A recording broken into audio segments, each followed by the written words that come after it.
In episode 5 of our first season of Arabs in Media, we reviewed the idea of free speech through the framework of a rash of firings or cancellations in media for people who had been critical of Israel's genocide on Palestinians in Gaza.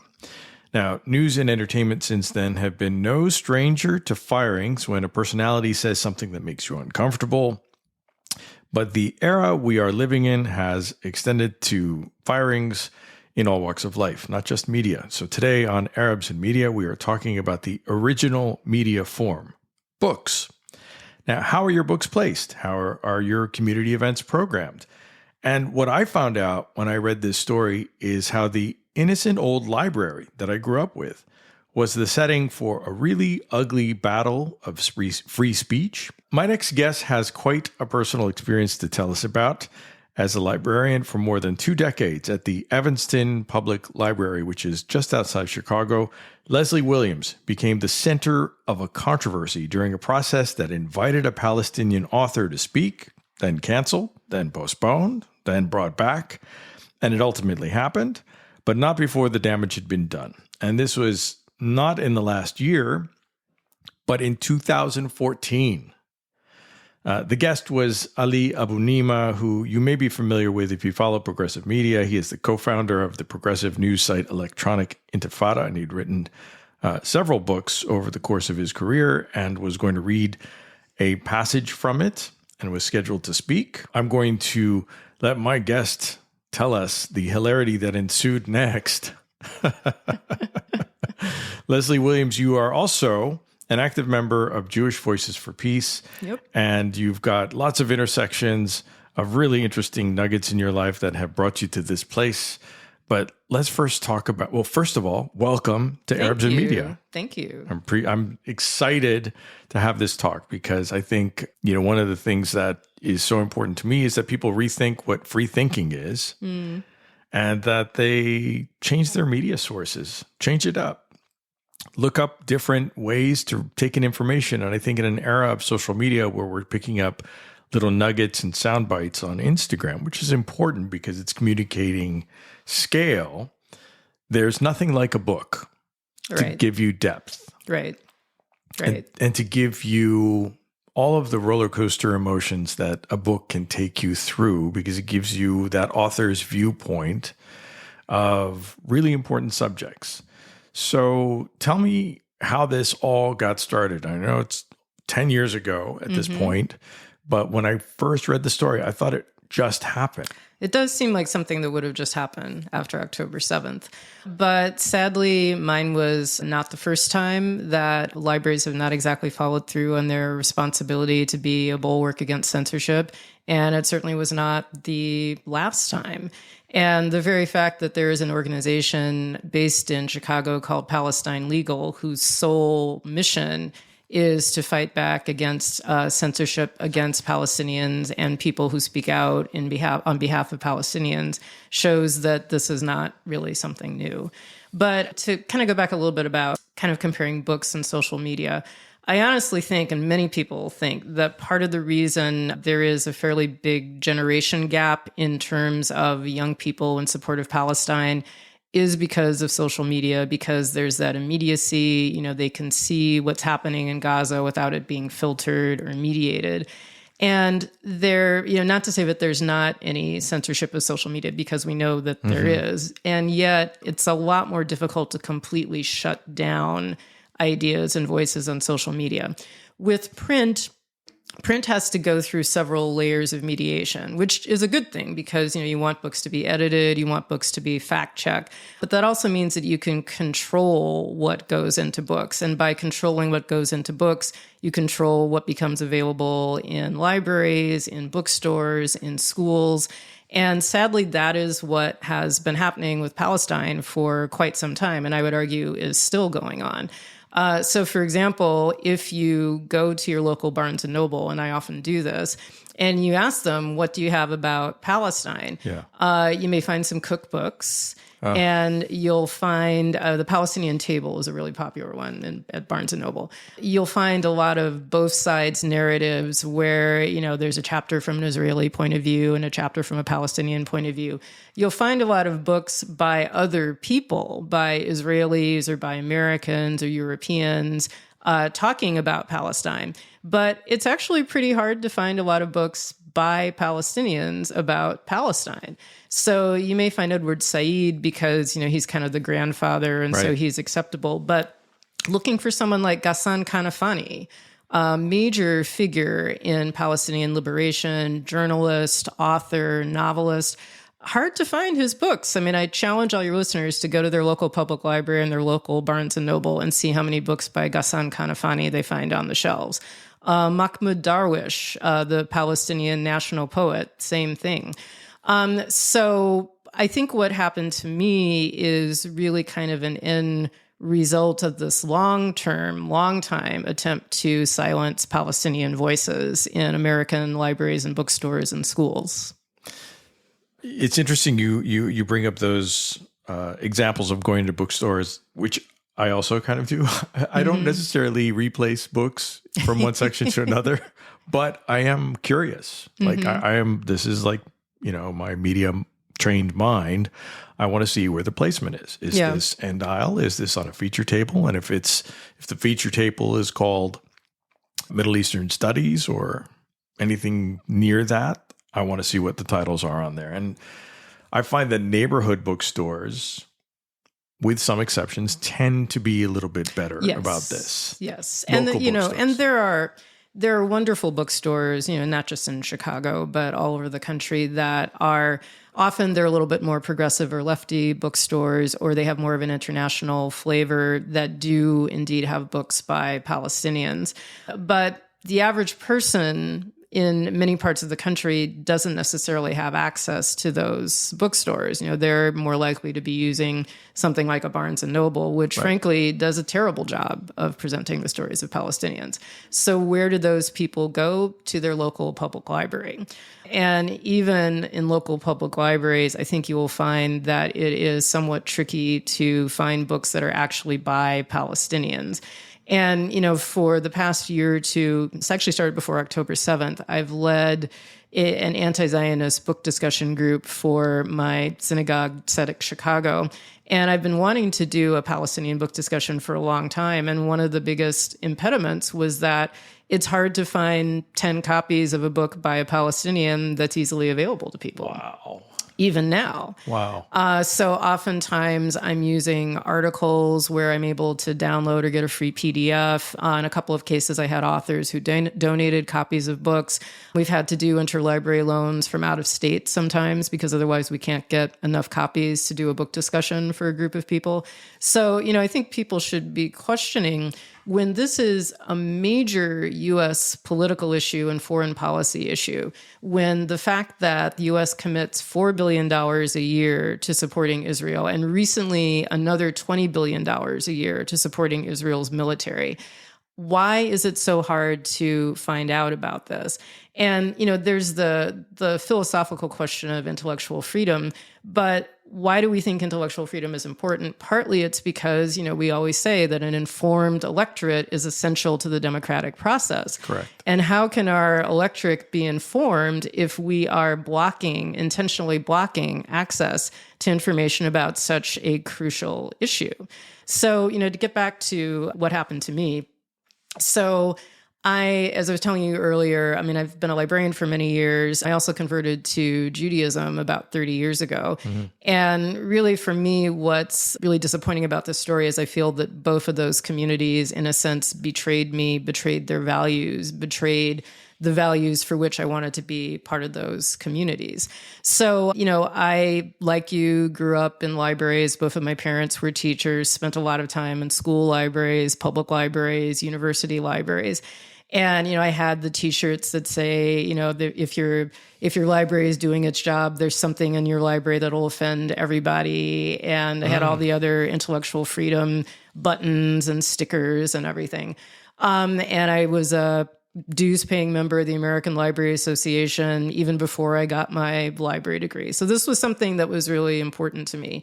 And I had been at conferences and been on panels where we talked about why it was important to keep Huckleberry Finn on the shelves, even though it uses the N-word and that it makes people uncomfortable, and why it's important to have books in libraries that express very sketchy viewpoints, because you want to give people a chance to read them and to know what they actually say. So I was convinced that my library would stand by these principles of intellectual freedom, and I was in for a very rude awakening.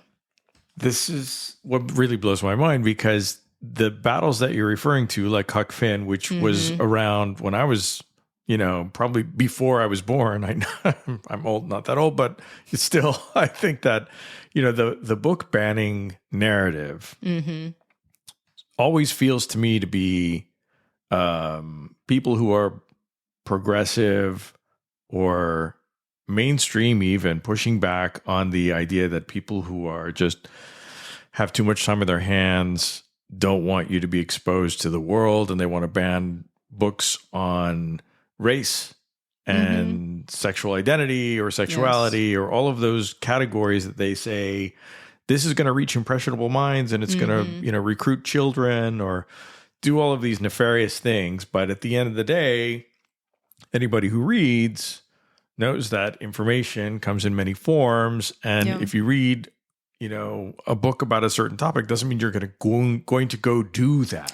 No, not necessarily. But, I think people have a slightly exaggerated idea of what the typical book banner or person who wants to censor is. And I would argue in every community, whether it's left-wing or right-wing, religious, non-religious, all socioeconomic levels, all parts of the country, there are people who are tempted to censor things and censor books.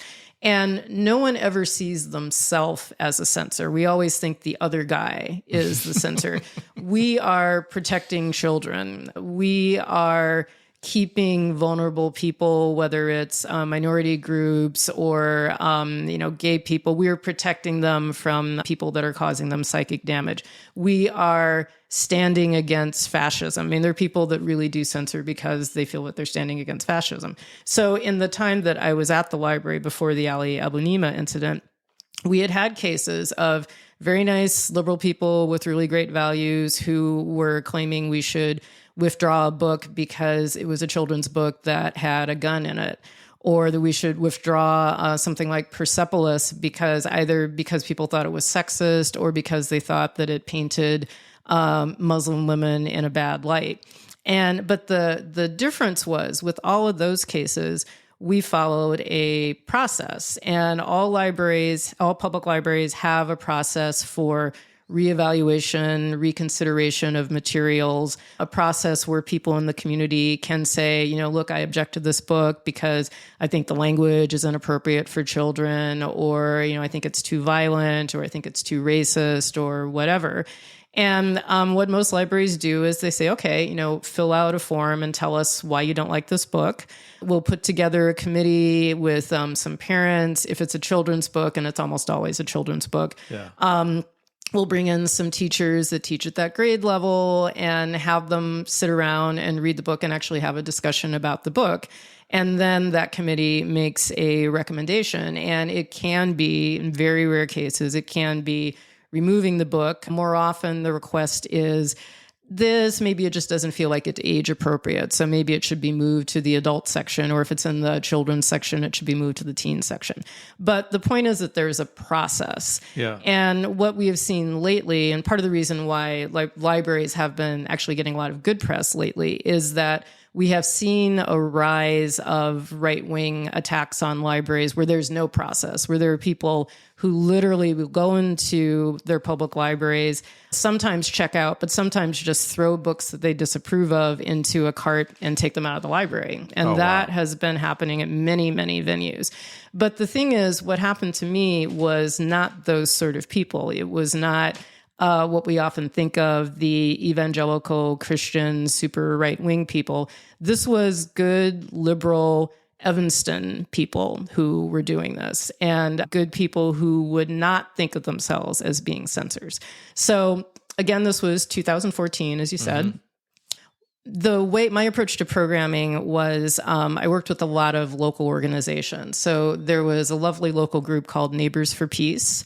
And this was mostly older residents who'd been very involved in a lot of anti-war activity. And they frequently brought in speakers on different international issues. So, there was a program on the Iran deal, and there were programs on the Affordable Health Care Act, and there were programs on various other political and foreign affairs topics that they felt related to peace and justice. But I had other groups too. I mean, I had the local Republican Club, which some would claim is a more endangered minority in Evanston than anything else. And they did programs. They showed the documentary Waiting for Superman, which is an anti-union documentary that's opposed to teachers' unions. And they also did an affordable care program, and they did a variety of other programs that were from a conservative point of view. So the idea was any group could come in and do 6 programs a week, and they could bring in the speakers, and the library would co-sponsor that program. So Neighbors for Peace wanted to bring in Ali Abunimeh to discuss his book, One Country, which was a precursor to his book, The Battle for Justice in Palestine. And One Country is a very fascinating book because he spent a lot of time talking to the former leaders of apartheid South Africa. And he drew a lot of comparisons, which I think many people who support Israel are very uncomfortable with. He pointed out that the Exodus narrative of Moses leading the children of Israel to the Promised Land, that not only inspired Israel, it's inspired many, many colonizers in many parts of the world, particularly in South Africa, and that the white Boer South Africans saw themselves as a persecuted minority, and they had many, I wouldn't say the same, but they had many similar experiences of dispossession and discrimination that Jews and other minority groups have faced. And most people don't really think of white South Africans as being subject to discrimination, but they honestly were. And they saw South Africa as their promised land, and they drew from the Bible to justify their conquest and colonization of Black South Africans.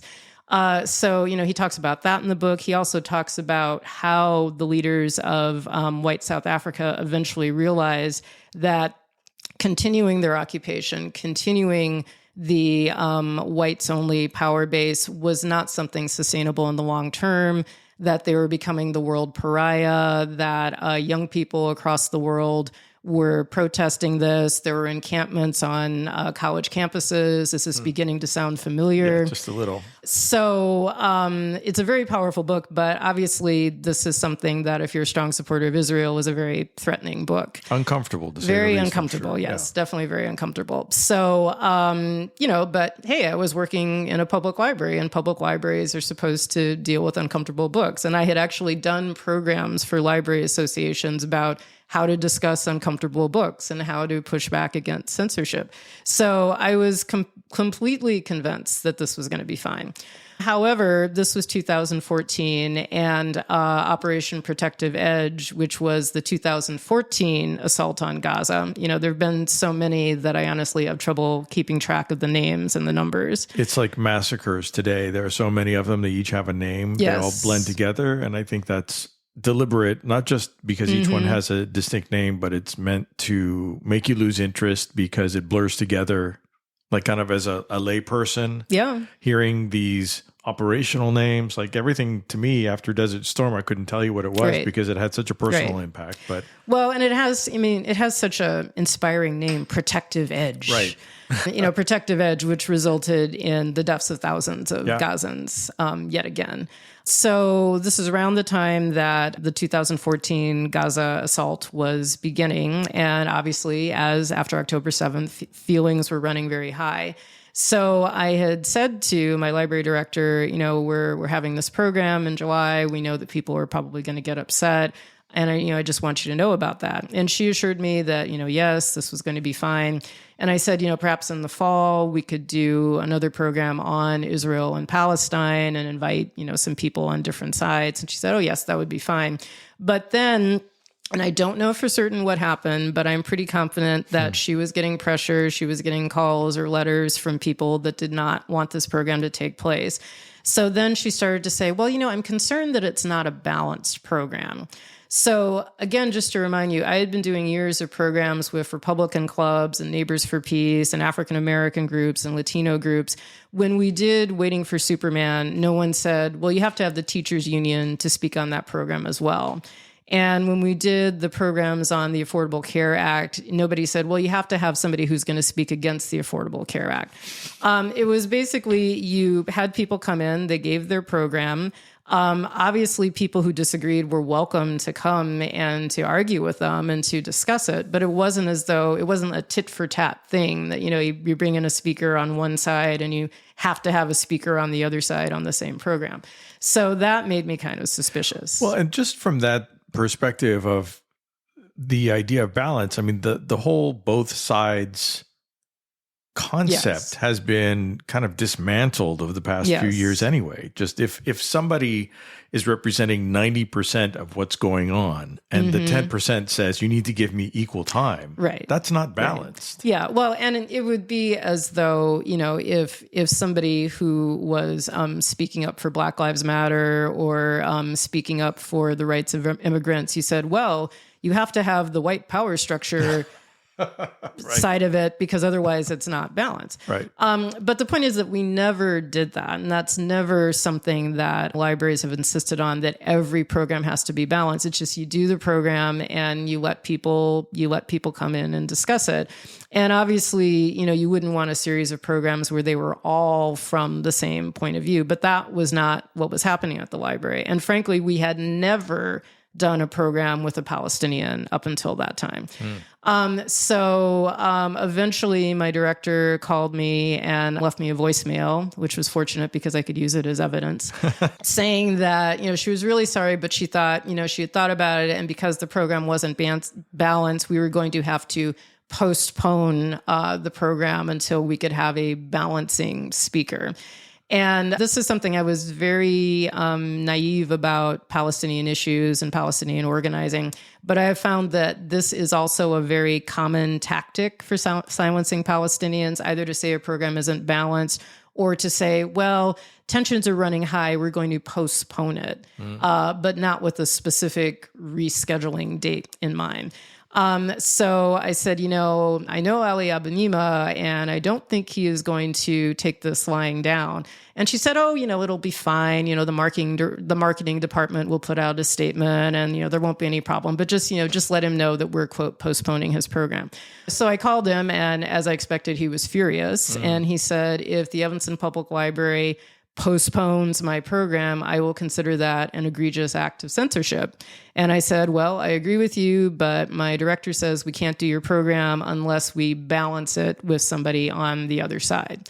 So he tweeted that to his 50,000 followers. And the next day, the library was getting calls from CNN and WBZ asking why it was that they were censoring this Palestinian. And my director explained that, oh, no, they had not been planning to censor, but because of scheduling issues, they were going to have to postpone. And a certain library worker had simply miscommunicated this to the author. Okay, so let me pause it right there. So first, I think that if somebody, unfortunately, were to tweet that they were being postponed or canceled because they're Palestinian, there is so much noise happening right now that it would blow over pretty quickly. There would be an online or a digital response to it, but I don't think you would have necessarily radio or cable news challenging what that is and calling the library today. That's just my personal feeling on it. I think that we've gotten the dehumanization has worked insidiously in many ways, including not giving a Yeah. It's hard to say. I think at the time, Operation Protective Edge was going on. So this was in the news. I mean, it wasn't, as bad as it is now, but, this was something that was more in the news.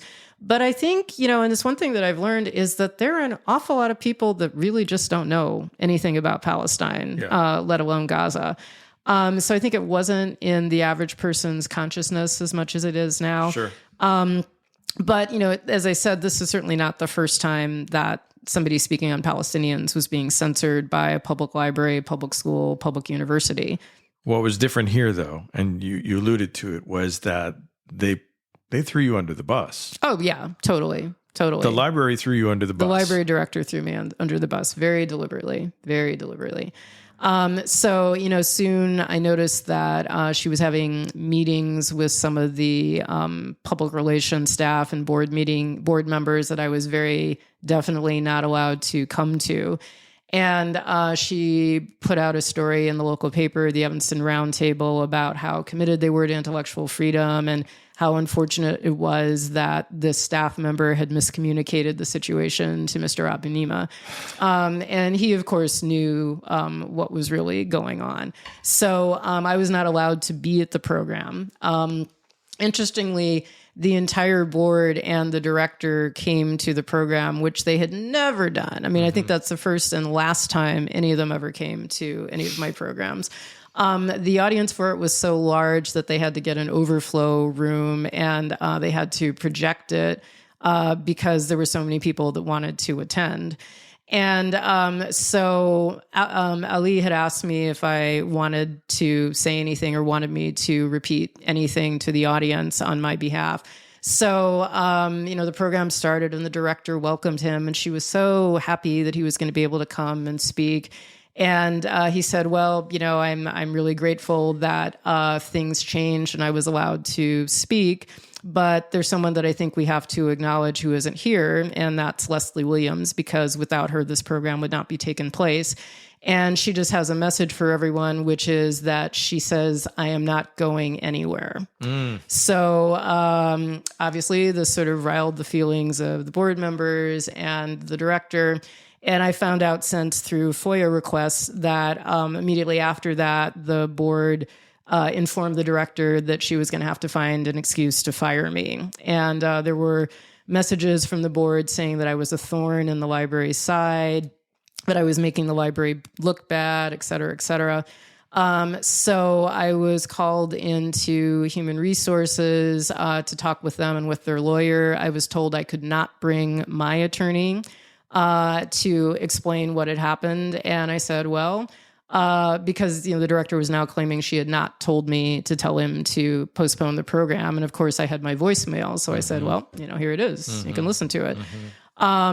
I did get legal representation from Palestine Legal, which is a wonderful organization here in Chicago that is supporting a lot of people who've spoken out on behalf of Palestine.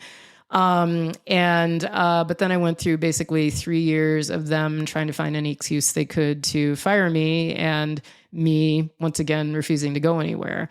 But, after 3 years, there were also a lot of other issues, particularly related to how badly, frankly, the library was serving its African-American patrons.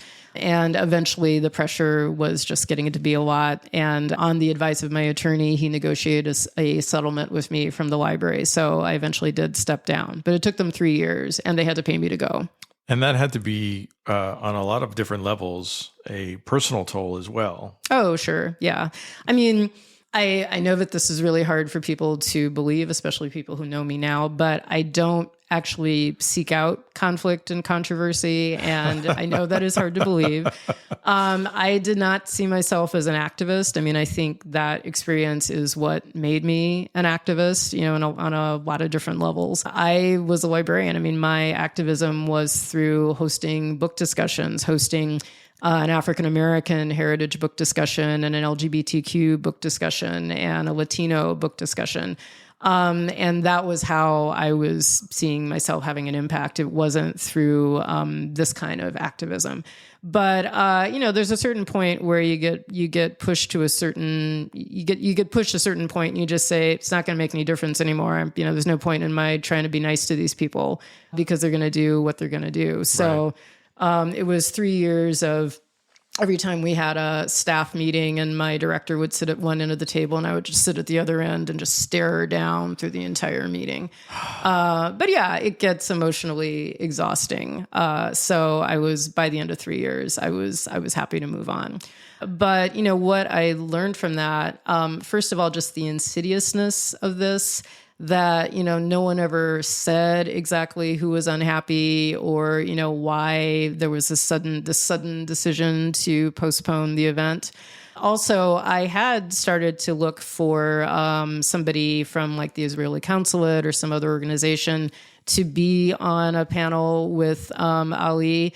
And interestingly, none of them returned my calls. And I think it was pretty clear that they were not actually interested in a quote unquote balanced program. And that's something that I've also seen, is that a lot of the time, you'll hear this demand for a balanced program, but I don't think they're really interested in an open discussion with Palestinians. They want smoke and mirrors. And this is one of the tricks of media. And this is what you see on the talking heads panels of CNN and the different news networks and anybody who's producing content, even if it's just a YouTube channel. And this is something that you and I have discussed before, is that they rarely have a Palestinian. Yep. They rarely have an actual human Arab Palestinian who can speak to the cause.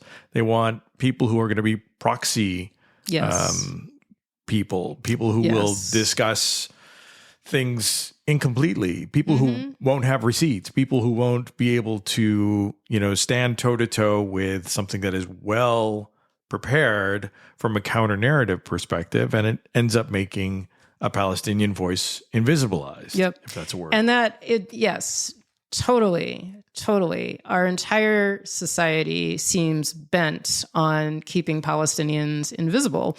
I already mentioned how hard it is to find Palestinian books in libraries and bookstores. But, here in Evanston, since October 7th, I was part of a group that was pushing very hard for a ceasefire in Gaza. And it still just infuriates me. And I think everyone in Evanston should be ashamed that we were not, as a community, able to say, we believe that bombing and starving children to death is wrong, and that we are calling for a ceasefire, and we want our government to stop being complicit in funding that. We did not get that passed. There was very organized opposition to that. But the Clergy Association, who also I'm extremely disappointed in, the Clergy Association, many members of that association signed a protest letter against a ceasefire resolution that a couple of the synagogues had started. And they held these sort of both side peace discussions. But one of the first programs they did, they had a Jewish professor, very knowledgeable about Israel and Palestine, and they had a Muslim speaker who was not Palestinian and who does not actually support many of the ideas that most Palestinians support. He was not completely in support of BDS, for example. So, how can you have someone who is supposedly representing the Palestinian side who isn't Palestinian? And it's not like it's hard to find Palestinians around here. I mean, we've got Bridgeview, the largest Palestinian community in the country. But even here in Evanston, we have a Palestinian school board member. And until recently, we had a Palestinian teacher at the high school.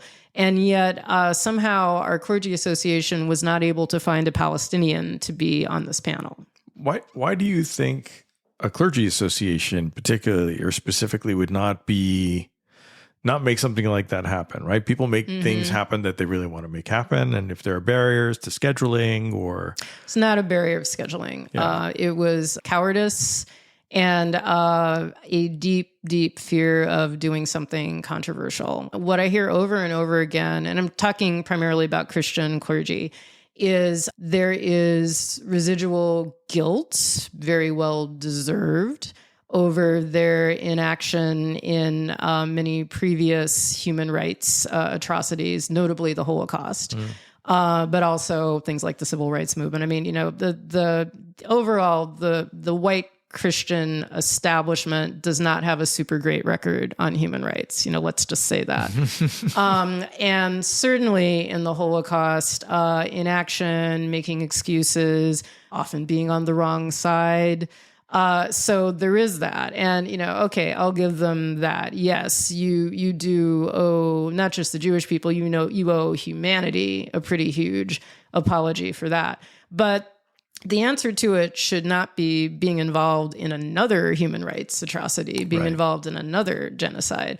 So, there's that, but there's also, you hear this a lot. It's about relationship building. And, we have so many good relationships with Beth Emmet and with Or Hadash and all of these other Jewish communities.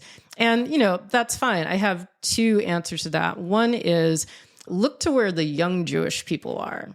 And a lot of the young Jewish people are not in those mainstream Jewish Federation organizations and the mainstream synagogues, partly because they see this hypocrisy. I talked about feeling betrayed by both communities. Definitely felt betrayed by the library community in terms of not standing up for censorship, but betrayed by the Jewish community, which I joined largely because I saw Judaism as a religion based on ethics.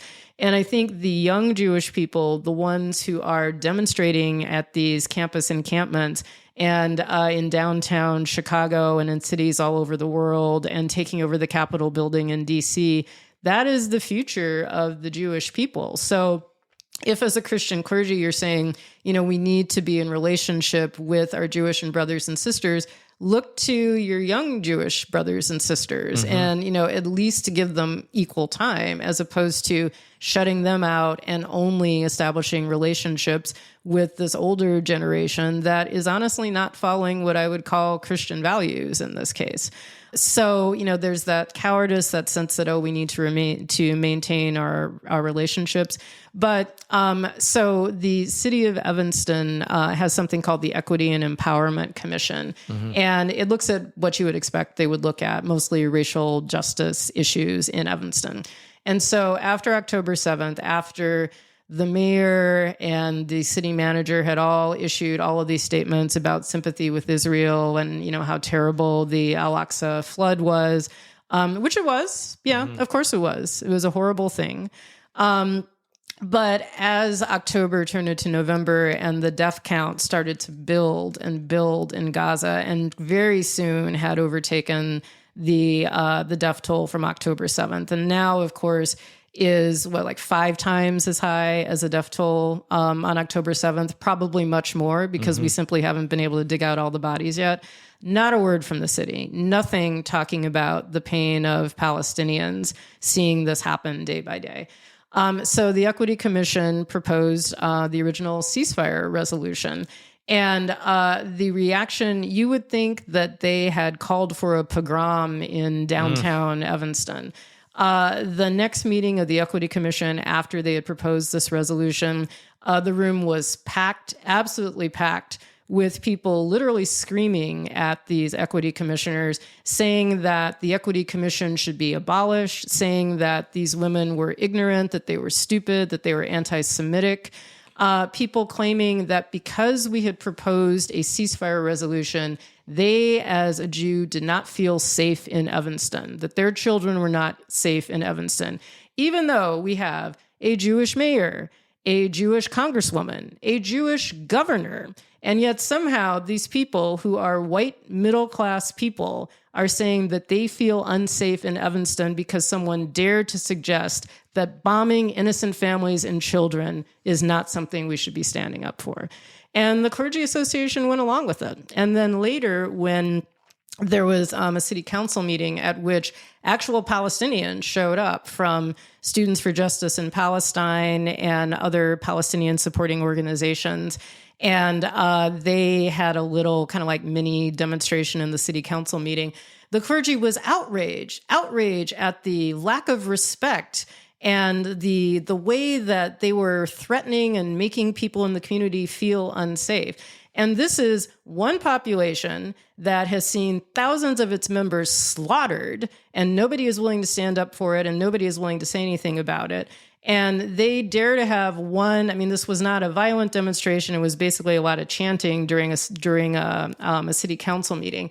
This other group of people that are mostly very well-established white middle-class people with a lot of power. And I don't mean, and please get me straight on this, I am not falling into the stereotype about Jews having power and Jews running things. But these are white Americans, white middle class and upper class Americans. And yes, white people in the United States have a hell of a lot of privilege and power. And to say that they are being made unsafe by Palestinians chanting and that their children are no longer safe in Evanston and that they have to shut down the ceasefire movement is a level of hypocrisy and arrogance that absolutely makes my blood boil. Yeah, I can tell. That is really, and I can tell you from the perspective of having grown up in Evanston that, I'm grateful for example, being exposed to different races and different cultures. I did not grow up in a monolithic community. It was about in principle, right? I mean, like I was shocked. I'll give you an example that, for example, Martin Luther King being celebrated as as an icon of civil rights, for justice, for all of the things that he stood for so prominently. I always thought it was a federal holiday, because I grew up in Evanston, right? It was just one of those things. It's like integrated into the educational system. It's celebrated and acknowledged and recognized in institutions like the library. And everywhere you go into a bookstore, it's like, MLK Day and all of that stuff. Yeah, I mean, okay.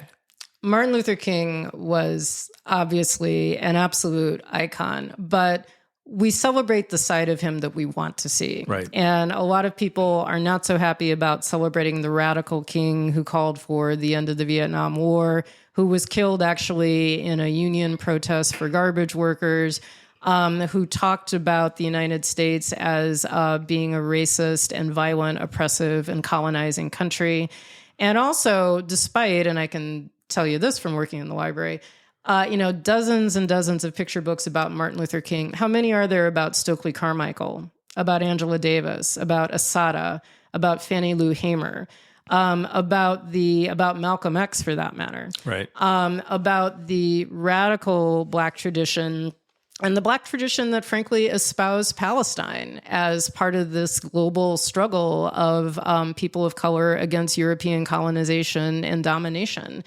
And you will hear a lot of the time from certain people who, again, see the king that they want to, how King was such a strong supporter of Israel and Zionism. But we have to remember King died in 1968, and a lot has changed since 1968. Right.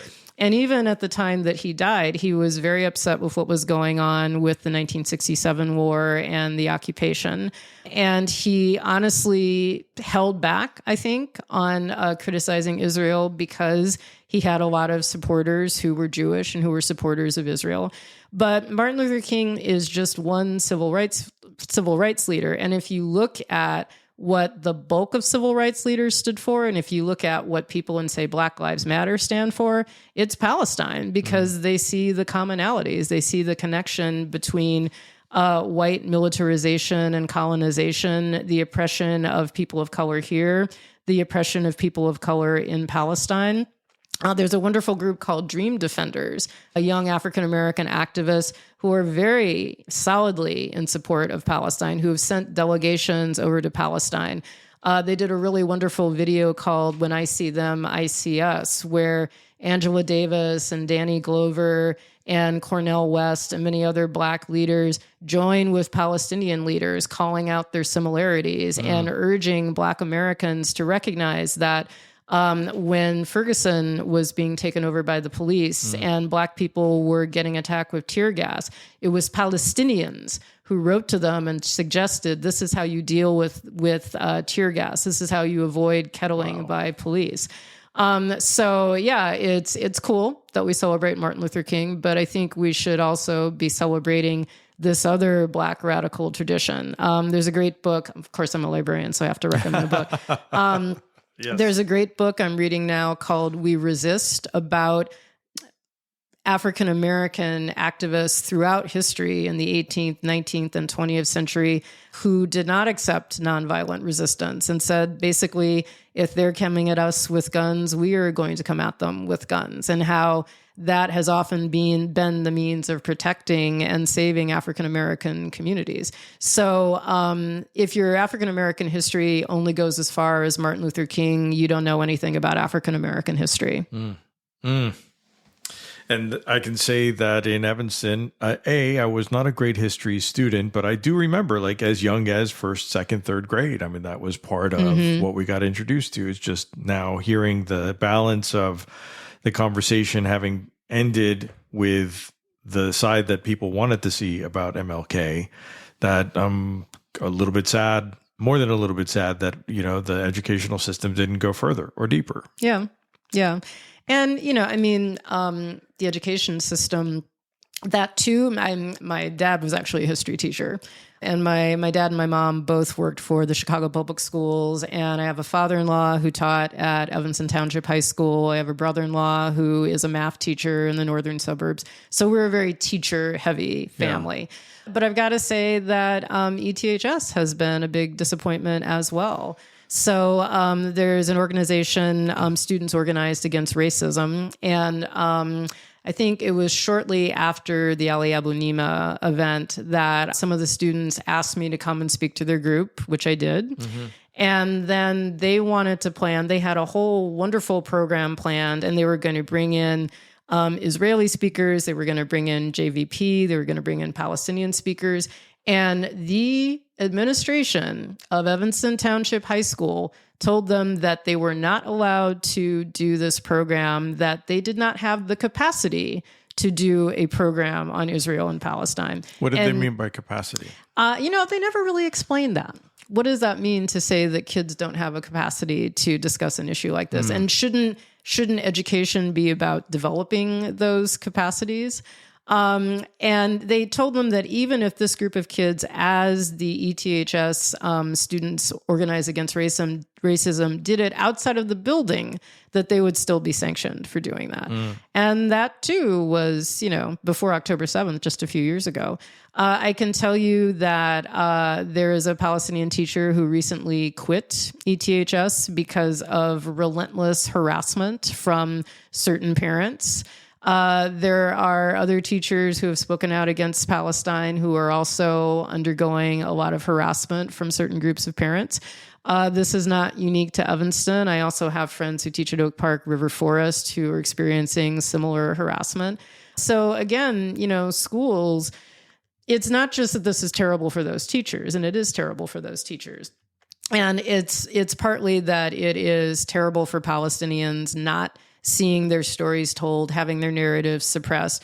But just from the most selfish point of view, again, aren't we supposed to be raising kids who ask good questions, who are able to educate themselves, who do have the capacity to discuss difficult issues? I mean, what kind of horrible view do you have of our teenagers, that you think that Evanston Township High School teenagers don't have the capacity to discuss Israel and Palestine? Then shame on you. Then there is something wrong with you. Well, this is the same narrative that was used against the college protesters, right? Yes, that they don't know what they're talking about. I mean, Hillary Clinton going on MSNBC and saying young people don't know what they're talking about. They don't know anything about Middle Eastern history or history that much, for that matter. So yeah, I defy Hillary Clinton to identify Ghassan Kanafani. I would love to see her attempt to answer that. Well, and then the question raised from that is, why aren't kids taught this? Why don't they know this? If you're going to come out and wag your finger like an 80s, music video, stereotypical, out of touch parents. The Parents Resource Music Center, yes.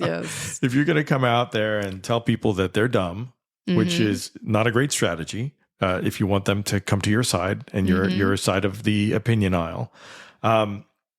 You know, one of the things that you have to do is answer your own question. It's like, if kids don't know this, then why? Why isn't it being taught? Right. Why is history of the Middle East in a deep and equitable manner not being rolled out as part of a curriculum? I mean, we have social studies. Yep. We have history. And frankly, with college students, you know, I mean, I went to college in the 80s, and, you know, there was always the teach-in, you know, since the 60s, the teach-in that students taught themselves. And that is, I think, one of the wonderful things that we saw at the encampments was kids learning from each other and kids bringing in speakers. It wasn't all chanting and banging on drums and stuff. There were educational opportunities that happened. Right. And some of the most beautiful experiences I saw, which really, sadly, I think were underrepresented, and I don't think it was unintentional by the media, was Jewish students hosting the Passover Seder on campus encampments all over the country with Palestinian students and with other students,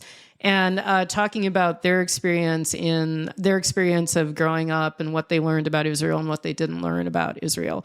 So, to say that this was out of ignorance, how is this out of ignorance when they are actually trying to increase their awareness and their knowledge of these issues? And you have colleges and high schools and libraries that are keeping that knowledge from getting out. The writer Ta-Nehisi Coates has a fantastic book coming out. I think it may have just come out this week, called The Messenger. And when I first started reading it, I thought, it was going to be another of his books that's primarily about African-American issues. And it does start that way. And he talks about how many of his books have been censored. Again, the type of censor that we like to imagine, the Southerners who are complaining about critical race theory and how their children are being made unsafe. Again, a very familiar trope that their children are being made unsafe. But then he went to Palestine and he made the connections, and he talks about how watching Israeli soldiers harass Palestinians at checkpoints reminds him of the sunglasses on white Georgia sheriffs in the South. And he talks about in the same way, the same types of people who were trying to ban his book.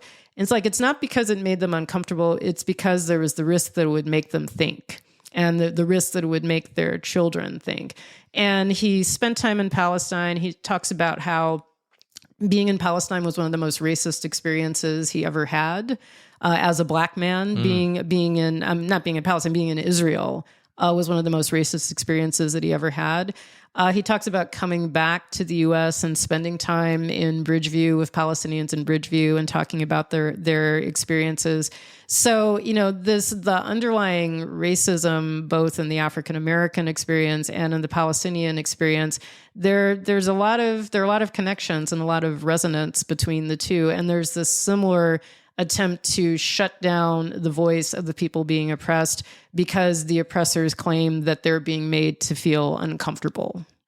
This is one of the premises of protest, for example, that people have complained about. It's like, I was held up in traffic because of a protest. I was inconvenienced. Yes. Or they're just uncomfortable with the messaging, right? Or they, and this is where media has failed over and over again, is that they will focus on the kinetic energy of people being pushed and shoved, and they'll concentrate on the clickbaity type of violent image coming out of a protest, but they will not dare, through the 95% of calm moments, walk into the pit or just the gathering or the encampment or a group of people, students who are carrying signs or representing a message and saying, what are your values? Why are you here? What is it that brings you here? There have been some that have slipped through the cracks that end up going viral on social media because somebody will be prepared for that moment to speak really well to their disdain for, relentless, indiscriminate bombing of babies being shredded in front of them on their cell phone, on their apps. And those moments have been caught, but they are, based on the numbers of the people who are at these protests, who have read the books, who have done the work. Yes. Well, and that the people who are trying to educate them, the professors trying to educate them, are also being censored. Right. So right now in Northwestern, Stephen Frasher, who was one of the professors who was supporting the students at the encampment, his class was canceled this semester. Because he is under investigation for his behavior during the protest. So, you're shutting down. And not only are, again, this is a terrible injustice to happen to this professor, but they have needlessly inconvenienced dozens of students who were taking his classes and who've now had to scramble at the last minute to get credits that they need for this quarter. He's a journalism professor. I mean, his whole mission is to educate people on media and critical thinking and why certain stories get told and other stories don't get told. So the immense irony that Northwestern would be censoring and shutting down and threatening a journalism professor because he was there demonstrating with students who saw an injustice and who wanted to know more about it. I have a question for you based on your activist side. And it's just, connecting the dots in your mind. And I'll zoom out first and say that the background behind this question was, as I was speaking to another guest for another episode, we were talking about the political climate in Germany, which is terrible, really bad. They're coming with full force, basically militarized police, taking down anybody who is supporting freedom of expression or Palestinian expression, including a lot of Jews. Yes. And, Berlin and a lot of the big metros, I mean, they're incredibly diverse populations. And so for those who are not glued to, like the establishment media, life cycle of news, which doesn't necessarily open up the aperture to the conversation and, the understanding of what's happening in Israel or Gaza or West Bank, and combined with a lot of Germans' background in history with the Holocaust and racism. As it pertains to immigration. My question to him was like, is this stuff that they're cracking down on eventually going to peter out, or is it going to be ultimately found unconstitutional for Germany's laws and constitution? Because all of this stuff flies in the face of what the institutions of Germany stand for. A liberal democracy stands for freedom of speech, freedom of assembly. Well, and the European Union too. Right. And so all of these things getting quashed, to me, is one of the most interesting parts of the era that we're in. There's the McCarthyism side of it, but when it gets backlash here in the States or anywhere else, and people push back because of, the social media component for sure, but the fact that we're not monolithic as people and we have contrasting opinions and discussion is better, not worse, when we are having a debate about the merits of equity or genocide or whatever the realities are. I hope we're not talking about the merits of genocide. No. I stated that wrong. It's like the merits of equity, but also to have an open conversation about genocide. That is something that most people can't have openly outside of people that they know and they trust, or the media that they consume, or their algorithm that they're exposed to. But people are, in general, in Germany and here and many other places where anecdotally I've had conversations with people, it's just one of those things where people are not they're not yet able to openly have that conversation. So my question is, like hindsight is 2020 for so many of us, when people come to the point, not if, but when people come to embrace that this was a scar on humanity, one of the worst genocides of our time, a contemporary atrocity that attempted to extinguish a people. Yep. Do you think we have hit that rock bottom, or is it going to get worse before it gets better with censorship, with the protest movement, with library banning, with all of these components that are part of the inputs to having a living, breathing democracy? So, and I don't think I'm a good prognosticator, but I can quote people who are smarter and more informed about this than I am. A lot of people, when, you look back again, going back to South Africa. So I came of age, I was on college campuses when the apartheid protests were going on. And it seemed hopeless. It just seemed that there was this gigantic power structure, not just in South Africa, but in the United States and Israel, by the way, that was very determined to keep this going, that, the economics of it meant that there was no way that there was ever going to be a success. And then a few years later, I woke up to see Nelson Mandela walking out of prison. And then shortly after that, he was the president of South Africa and the apartheid structure was just gone. And, I learned, and one of the things that does kind of encourage me is at the time we were being told over and over again, you're stupid kids. You don't know the history. You don't know what you're talking about. Thanks, Hillary. Yeah, right. This has been going on for generations. It's never going to change. Oh, your little boycotts, they aren't really doing anything. Nobody's paying attention to them. But we've since found out that, they were paying attention to those little boycotts and to the fact that they were becoming an international pariah. And then, when they were banned from the Olympics, which unfortunately has not happened with Israel yet. But there was the sense that this whole structure was cracking from within.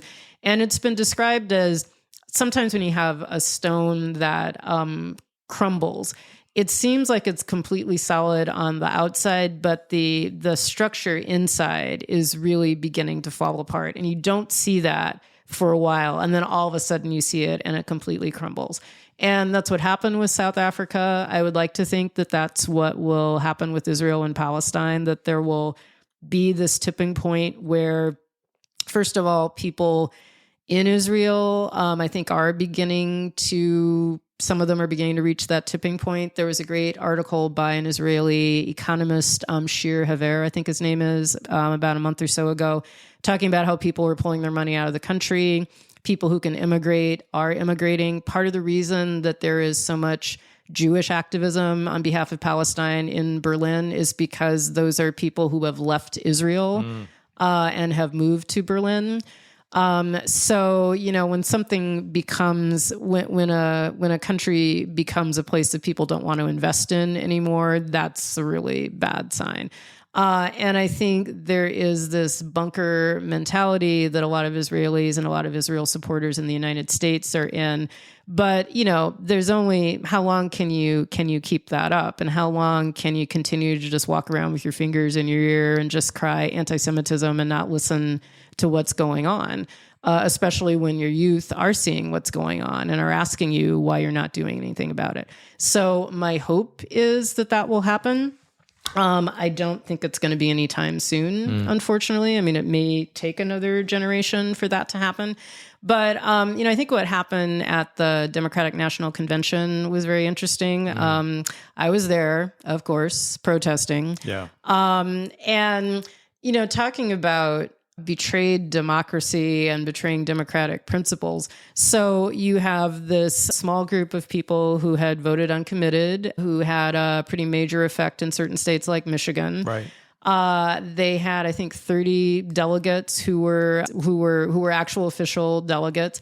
At one point, they held up a banner that just said, "Stop arms to Israel."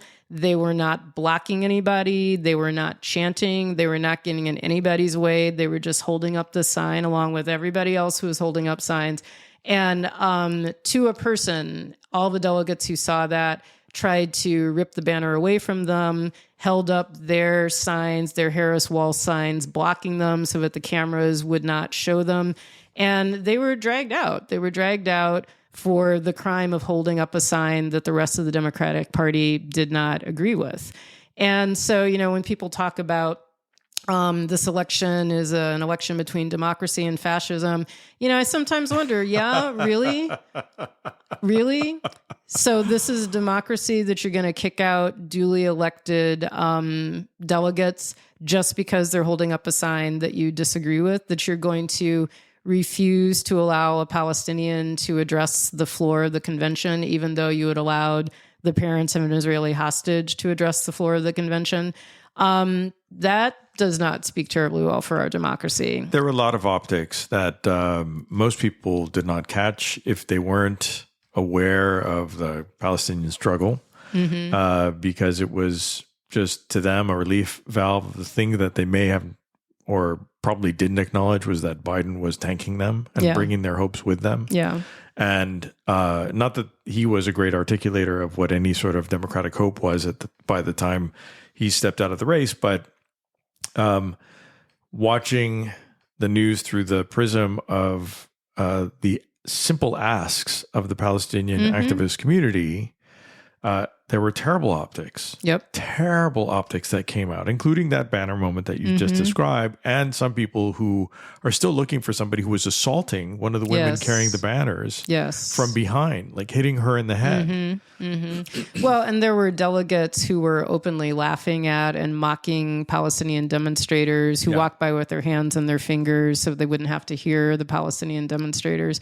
But and the Palestinian demonstrators were reading names of children, of victims, who had been killed in the relentless bombing in Gaza. Yeah, I mean, I think that kind of says it all. What do we say? How do we say that this is a Democratic Party in any sense of the word when you have delegates who refuse to hear about the deaths of children that our country has been complicit in killing? Yeah. You know, what kind of democracy is that?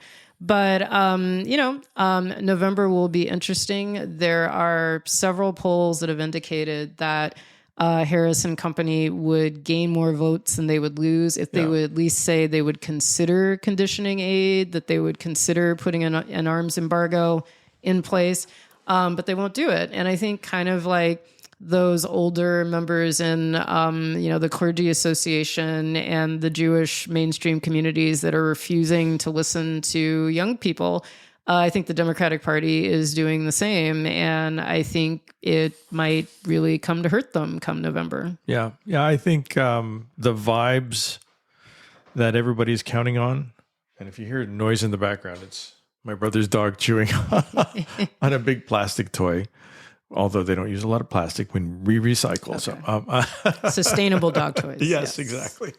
Again, going back to the optics of everything from that perspective, I mean, the asks are not that big. They were like, hey, the survey, one survey after another will reinforce the fact that most Americans want a ceasefire. Yep. And asterisk, obviously, for hostages to be freed and returned. Although I think we should include Palestinians unjustly detained in that count of hostages. Absolutely, right? The thousands of children who are held without representation, without charge, who, lots and lots of human rights organizations have released studies. And there is just proof galore about how many kids stuck in these systems are being sexually abused, violently beaten. Some of them just disappear. There's just a lot of bad, nefarious stuff that's just unsustainable. Right. And this has been going on far longer than October 7th. Right. And so a lot of people were just open to the vibes thing, coasting them through a little bit more because things were just so dire under Biden for any human, whether they were, in favor of a ceasefire or arms stopping or not. Just, I think most people didn't. It was the elephant in the room for people not to acknowledge that Biden was a losing ticket. Yeah.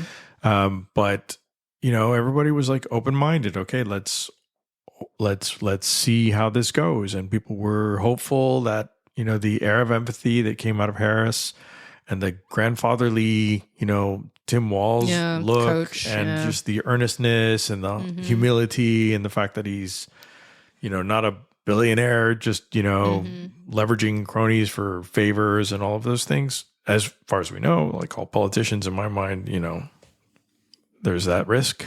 Right. But, and I say we collectively, people who I think are progressive and just mainstream and want this to stop. You just stop the killing. Yes. We're disappointed. Yeah. Well, and we're not following our own law. I mean, they're the Leahy laws, which say that U.S. funds are not supposed to be given to countries that are practicing human rights abuses. Right. But for some reason, Israel is never subjected to that. So, I mean, we're not asking for anything crazy. We're just saying you should follow the policies that are already in existence and actually apply them to Israel. Yeah. I always get a little bit scared when I invite somebody who is so much smarter than me to the podcast, and you've been a gracious guest. Oh, thank you.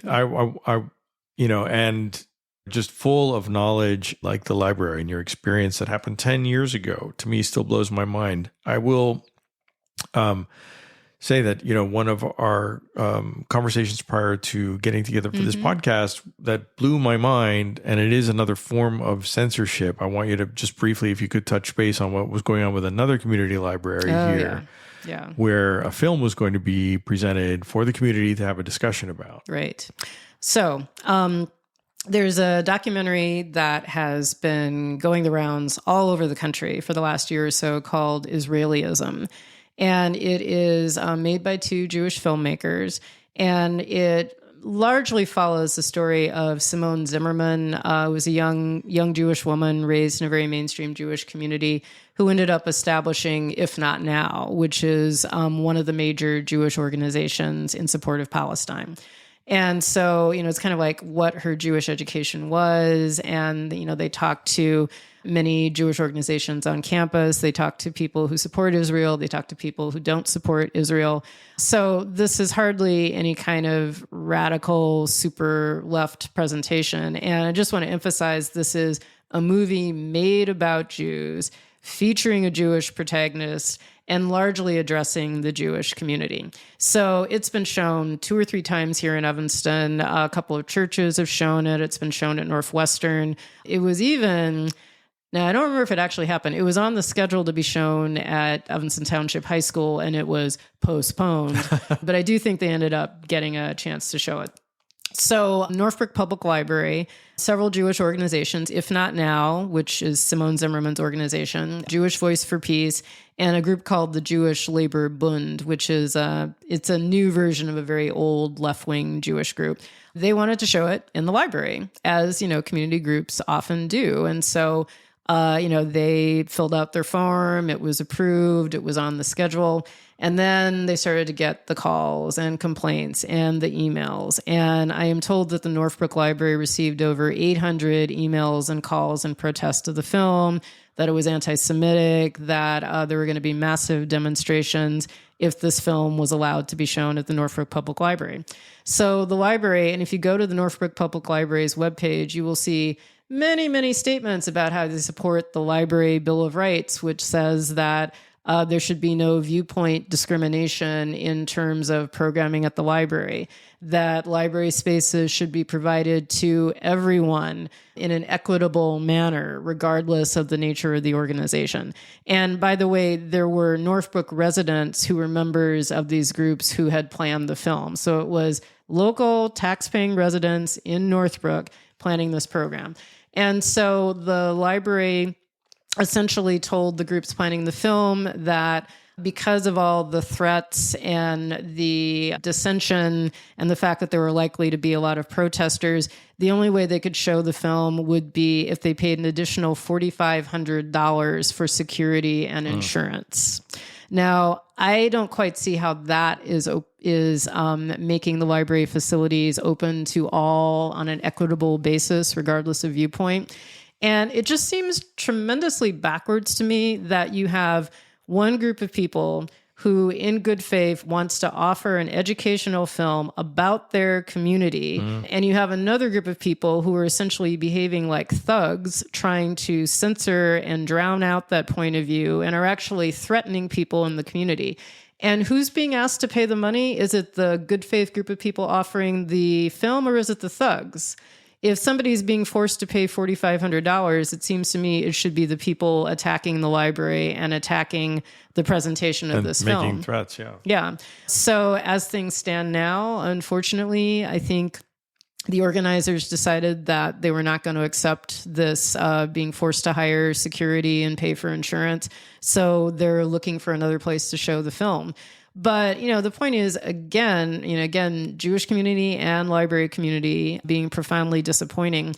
But I'm really much angrier at the library community, honestly, because, this is the one thing they've got going for them. The main thing they've got going for them is that they are supposed to be, as they say over and over again, a bulwark against censorship and standing up for intellectual freedom. And if they can't show a documentary without somehow putting this undue burden on the group that wants to show the documentary, then they are not, whatever they say, and they're claiming that, oh, we didn't censor it, just we had to do it because of safety concerns. I think Northbrook, which is one of the wealthiest suburbs in the area, I think they could afford police presence if they really wanted to without putting the burden on the nonprofit group trying to show this film. So they're not supporting intellectual freedom. And I hope that anybody who's listening can call the Northbrook Library and ask why it is the Northbrook Library will not allow this film to be shown without putting this undue burden on the organizers. Excellent points. We should all be standing for access to information and our ability that, when these special projects come along, to be able to see them, especially since many of them are not in wide distribution. Right. And a lot of that is by design. A lot of that is by economics. But, to have the privilege of being able to access these things should always be held in place. It should be one of our values. I thought it was. I thought it was too, 10 years ago. Yeah, 10 years ago until some crazy controversy came your way. Were you prepared for it, do you think? Well, I thought I was, but, I think I was prepared for censorship from the outside. I wasn't prepared for censorship from the inside. And, another thing, I've learned a lot in 10 years, both about, Israel, Palestine, but also about librarianship and publishing. And, there's really several different layers of censorship. So, what we think about is, the kind of thing happening when people are walking in and pulling books off the shelf. But there's also the whole ecosystem of how books get on the shelf, how books get published. And part of the reason it's so hard to find Palestinian books is that a lot of them are not published by major publishers. They're often published by small independent publishers. So Haymarket Books here in Chicago is a tremendous publisher of Palestinian books. But a lot of the time, books by small presses don't make it into your Barnes and Nobles, don't make it into your public libraries. Public libraries usually go through vendors and they just kind of choose lists from what's available through vendors. And a lot of the time, those vendors are not picking up small presses. So, there's a lack of access in a lot of different areas. And one of the library sort of activist things that I guess I'm doing is I write book reviews for Booklist magazine, which is the magazine that most public libraries use as one of their selection tools. And when I was offered that, I said that I really wanted to review a lot of Black history books, but I also wanted to review Palestinian books. So because I'm reviewing Palestinian books, it's more likely, at least there's less of an excuse for not getting them, because you can say, well, it's reviewed in Booklist, and generally you buy everything that gets a good review in Booklist. So yeah.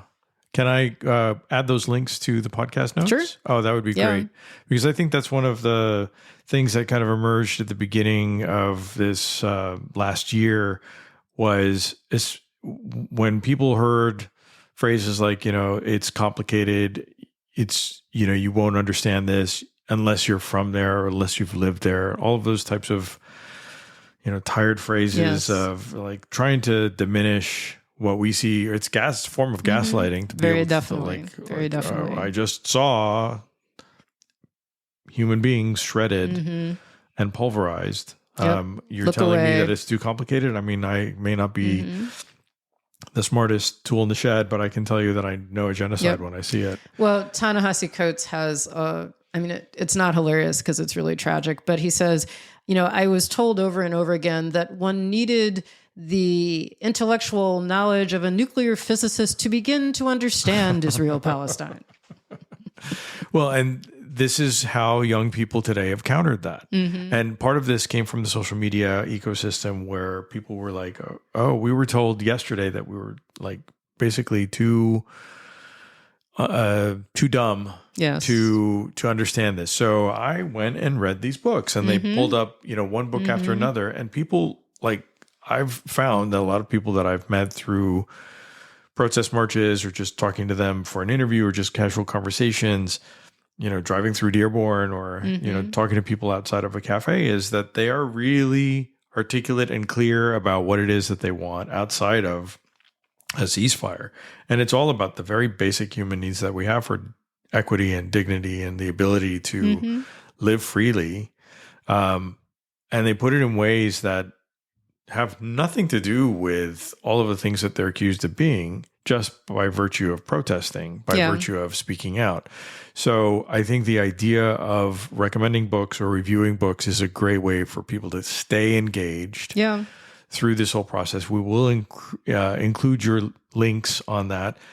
You mentioned the book the Messenger that is from... It's from Ta-Nehisi Coates, and that is just coming out. And I'm really interested to see how this gets received because, of course, he has a tremendous profile, huge following.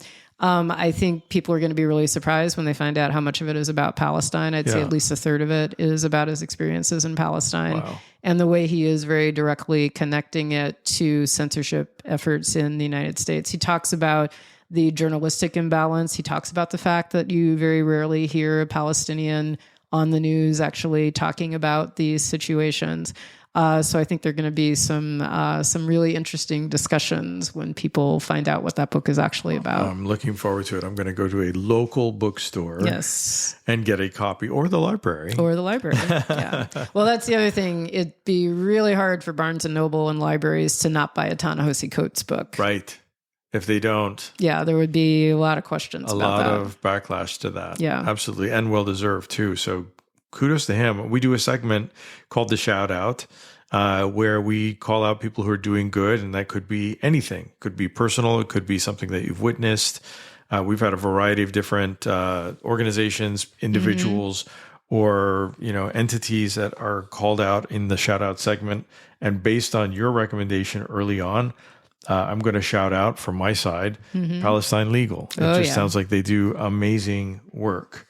And I will tell you that I went to a local bookstore in my neighborhood where I live around the holidays last year, and they had a gift wrapping table. And I think that was the organization that they were raising charity funds for people who were needing defense for being fired for speaking out. It has been an epidemic. It's very unfortunate. So I'm glad to know that there are people as good as Palestine Legal and as interested in giving back and supporting and protecting people who have been unduly fired. Who would you like to shout out in our segment this week? Well, a lot of different groups. I think one is a group called Librarians and Archivists for Palestine. And they're now doing a censorship tracker, specifically looking at censorship of Palestine, Palestinian themes, Palestinian authors and supporters in libraries. They have also looked a lot at the destruction of libraries and universities in Palestine, particularly in Gaza. And they have their own book group. They do, kind of like a one book thing every year with a Palestinian theme book. So lots of really, not all younger, some older people as well, but a lot of very young, very dedicated librarians. And I think really the best of librarians and librarianship, because they really do take intellectual freedom seriously, and they don't see it as being something that stops short when you start dealing with Palestine. And speaking about the Palestinian exception to free speech, there's the wonderful book that came out a couple of years ago, Except for Palestine, The Limits of Progressive Politics, by Mark Lamont Hill, who, as you may remember, lost his job at CNN because he used the phrase, the river to the sea. And Mitchell Plitnick, who is one of my colleagues at Jewish Voice for Peace. And so if anybody really wants a good overview in history of how this progressive Except for Palestine idea came to be so popular, that's a really good one. And they're both fantastic writers, fantastic people, just really, really interesting book.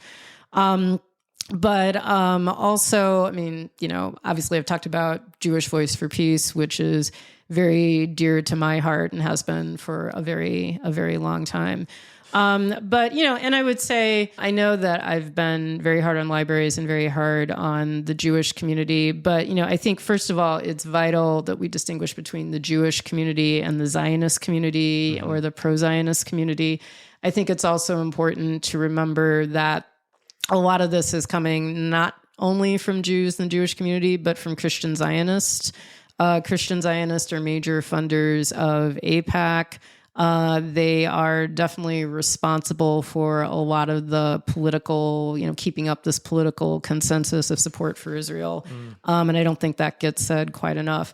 But again, the number of young Jews who are very dedicated to Palestinian liberation, who are working in JVP, if not now, the Bund, Center for Jewish Nonviolence. There's a lot of them, and their numbers are growing. And I hope people really remember that and, listen to them, give them props, because they really are the future of the Jewish community. And I hope everyone, not just in the Jewish community, but some of those rather cowardly people in the Christian community would pay attention to that. Wow. Lesley Williams, thank you so much for joining Arabs in Media. This has been fascinating. Afwan. Wow, that was beautiful. Gua. That's like you did a heavy lift there. So congratulations on that. Thank you so much for joining Arabs in Media. It has been a pleasure. I hope we can do this again sometime. I would love to do it again sometime. That would be great. Thank you Wonderful. so much. That's it for Arabs in Media this week. We will be back soon with another episode. And remember, Habibi, genocide is always wrong. Oh, yeah. We'll see you next time.